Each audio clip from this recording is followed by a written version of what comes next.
आपण कसं तोलून मापून व्यवस्थित बोललं पाहिजे.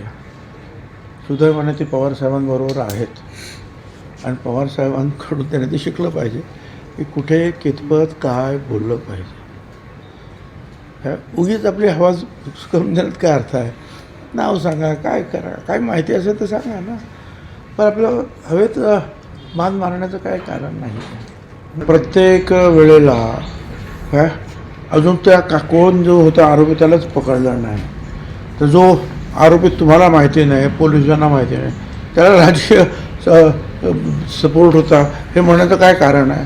उगीच आपलं जे आहे प्रत्येक आरोपीच्या पाठीमागे राजकीय नेता आहे असं समजण्याचं काही कारण नाही. दादरला बस स्थानकामध्येच एका 26 वर्षीय तरुणीवर बलात्कार झाला. 48 तास उलटून गेलेत, आरोपी अजूनही पकडला गेलेला नाही आहे. मी सुद्धा वर्तमानपत्रातून ही गोष्ट वाचली आहे आणि खरं हे धक्कादायक आहे. हे सगळं अर्थात पोलीस त्याचा निश्चितपणे शोध घेतील आणि महाराष्ट्राच्या पोलिसांवर आपला म्हणजे माझा तर पूर्ण विश्वास आहे, निश्चितपणे जे आहे ते या प्रकरणाचा छडा लावतील आणि जो कोणी आरोपी असतील त्याला निश्चितपणे पकडल्याशिवाय आपले पोलीस राहणार नाही. आणि सरकारसुद्धा जे आहे या सगळ्याच्या मध्ये जे आहे फार काळजीपूर्वक निश्चितपणे ते आदेश देत आहेत. आणि अर्थात ही गोष्ट जी आहे आपल्या सगळ्यांच्या दृष्टीने लांछनास्पद आहे. हे कसं झालं, काय झालं, या सगळ्याच गोष्टी ज्या आहेत आजूबाजूला लोक होते की नाही होते, आणि गुन्हेगार असेल तर तो सराईत गुन्हेगार असला पाहिजे तिथला, कारण बाकीच्या ठिकाणी सुद्धा अनेक काही गोष्टी तिथे सापडलेल्या आहेत. त्यामुळे जे आहे असं ऐकून वाटतं की असं पूर्वी झालेलं आहे का, ते होत होतं का नाही, आणि ते जर होतं तर मग लोक गप्प कसे बसले, पोलीस गप्प कसे बसले, हा सगळ्यात मोठा विचित्र प्रकार आहे. आणि या सगळ्याची जे आहे खोलवर चौकशी व्हायला पाहिजे अशी सगळ्यांचीच मागणी आहे. राजकीय नेता कोणीतरी आता मला त्याच्याबद्दल काही जास्त बोलायचं नाही, परंतु जयंतराव पाटील जे आहेत एका पक्षाचे प्रांताध्यक्ष आहेत आणि कुठली गोष्ट बोलत असताना आपण कसं तोलून मापून व्यवस्थित बोललं पाहिजे. सुदैवाने ते पवारसाहेबांबरोबर आहेत आणि पवारसाहेबांकडून त्याने ते शिकलं पाहिजे की कुठे कितपत काय बोललं पाहिजे. ह्या उगीच आपली हवा करून देण्यात काय अर्थ आहे. नाव सांगा, काय करा, काय माहिती असेल तर सांगा ना, पण आपलं हवेत मान मारण्याचं काय कारण नाही. आणि मी त्यांना जास्त, कारण मी त्यांच्या पण प्रांताध्यक्ष असतात, त्यांच्या अध्यक्षतेखाली काम केलं नाही, त्यामुळे जास्त मला काही बोलता येणार नाही. पण ते द्वारका येथील धार्मिक झाली आहे. संजय राऊत म्हणतात की कोणीतरी फिक्सर बसले ते शक्ती कायदा अंमलबजावणी करण्यासाठी. मला काही कल्पना नाही, पण आता ते कुठपर्यंत आलं ते होम मिनिस्टर सांगतील काय करायचं ते. आणि त्या कायद्यामध्ये काय चांगल्या गोष्टी आहेत, काय त्रुटी आहेत, काय अडचणीच्या गोष्टी आहेत, ते आता ते डिपार्टमेंट पाहिलं ना. साहेब, दिन आहे आज. शिरवाडे वनीला देखील कार्यक्रम होतो आहे. शिरवाडे वनीला कवितांचं गाव म्हणून घोषित केलं जाणार आहे. असं आहे की आज आपल्या नाशिकचेच विभा शिरवाडकर उर्फ कुसुमाग्रज याचा जन्मदिवस आहे. त्यांना आम्ही मनपूर्वक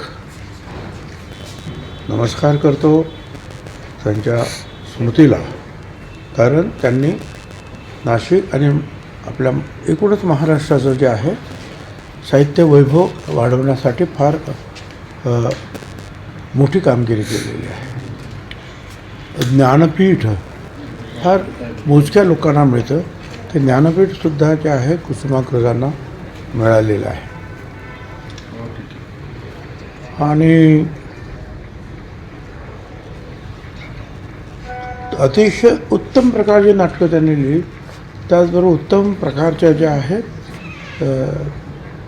हे जे आहेत कवितासुद्धा ज्या आहेत त्यांच्या आहेत.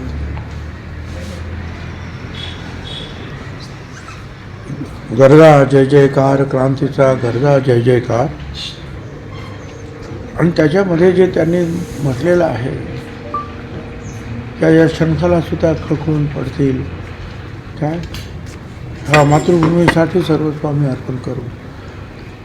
अशा अनेक गोष्टी त्याच्यात लिहिल्या. म्हणजे अतिशय वीरशयुक्त देशभक्तीनं ओतप्रोत भरलेलं अशा प्रकारची जी आहे ती कविता आहे. ती माझी आवडती कविता आहे. आणि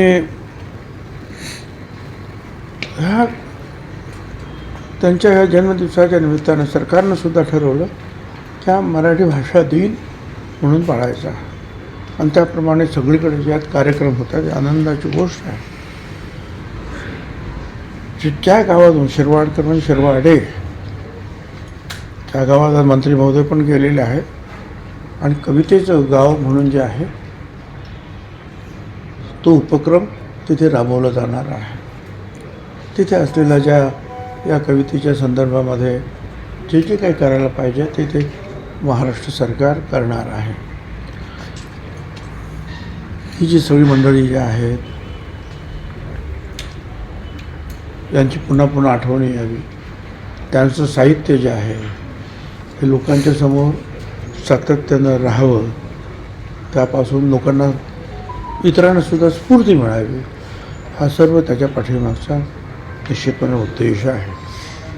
तर या मराठी भाषा दिनाच्या निमित्तानं मी त्या सर्व महाराष्ट्राच्या बाहेर देशाच्या बाहेर असलेल्या सर्व मराठी जनांचे अभिनंदन करतो या मराठी भाषा दिनाच्या निमित्तानं. साहेब पुण्यामध्ये नाही घ्या आणि त्यांना पण सांगितलं शांततेने घ्या. काय कोणावर अन्याय होणार नाही याची काळजी घ्या. अनऑथराईज आहेत त्याला कोणी सपोर्ट करणार नाही, करताही कामा नाही. वक्फ बोर्डच्या पत्रामुळे खरं तर त्या अनावधानाने 7/12 मला त्याचा काही अभ्यास नाही आहे. मी जी आहे ही चर्चा सुरू आहे त्याच्यानंतर बोलवतील ना. बोलवणार नाही असं होणारच नाही. जर अधिवेशन येते अधिवेशनामध्ये सुद्धा या संदर्भात कदाचित काही नाशिकचे जे आमदार वगैरे आहेत ते प्रश्न विचारतील, माहिती विचारतील व कुठपर्यंत काय आलं काय काय. पण एक आहे की लोकप्रतिनिधींनासुद्धा उचित वेळेला या सगळ्यात सामावून घेतलं पाहिजे. केवळ लोकप्रतिनिधी नाही, जे साधू संत आहेत, जे आखाडे आहेत त्यांचेसुद्धा काही अडचणी आहेत. विशेषतः त्र्यंबकेश्वरचे जे आखाडे त्यांनासुद्धा त्यांच्यासुद्धा प्रतिनिधींना बोलवलं पाहिजे. त्यांच्यासुद्धा प्रतिनिधींना बोलवलं पाहिजे इकडच्या. नंतर पोलीस आणि इतर ज्या संस्था आहेत तर त्यांचा तर सहभाग असणारच. ह्या सगळ्यांना विचारून जे आहे जे आधी बेसिक अडचणी ज्या आहेत त्या अगोदर सोडवल्या गेल्या पाहिजेत. आणि मग जे आहेत मोठ्या मोठ्या गोष्टी जी कामं करायची आहेत मोठी ती करायला पाहिजे. ते आवश्यक आहे. काय काय बेसिक अडचणी आहेत त्या पण सोडवायला पाहिजे. मुकाटेंविषयी काय असं एक नाव आपण घेतलं की प्रत्येक तो वेळेला- कार्यकर्ता होता कोणाचा प्रत्येक वेळेला काय अजून त्या कोण जो होता आरोपी त्यालाच पकडला नाही. तर जो आरोपी तुम्हाला माहिती नाही, पोलिसांना माहिती नाही, त्याला राजकीय सपोर्ट होता हे म्हणण्याचं काय कारण आहे. उगीच आपलं जे आहे प्रत्येक आरोपीच्या पाठीमागे राजकीय नेता आहे असं समजण्याचं काही कारण नाही. आणि तुम्हाला माहिती असेल तर तुम्ही सांगा. म्हणजे त्या राजकीय नेत्याला पण विचारता येईल हा मनुष्य कोण आहे, मग तो पकडून देईल तुम्हाला. पुण्यातल्या घटनेनंतर पुन्हा शक्ती कायद्याची चर्चा सुरू झाली. गिरीश महाजनच नाशिकचे पालकमंत्री असतील अशा पद्धतीचं निर्णय झाल्याचं कळतं आहे. आणि रायगड दोन्ही उपमुख्यमंत्र्यांनी ठरवून घ्यावं असं काही. आता काय मला तर काही कल्पना नाही. आणि मुख्यमंत्री आणि उपमुख्यमंत्री ती चर्चा करून प्रश्न सोडवतील.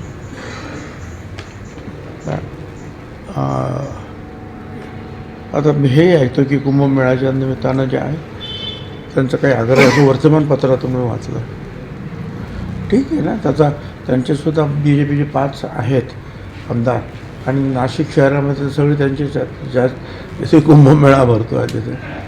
पण तो प्रश्न जे आहे सामोपचारानं मुख्यमंत्री उपमुख्यमंत्री बसून सोडवतील.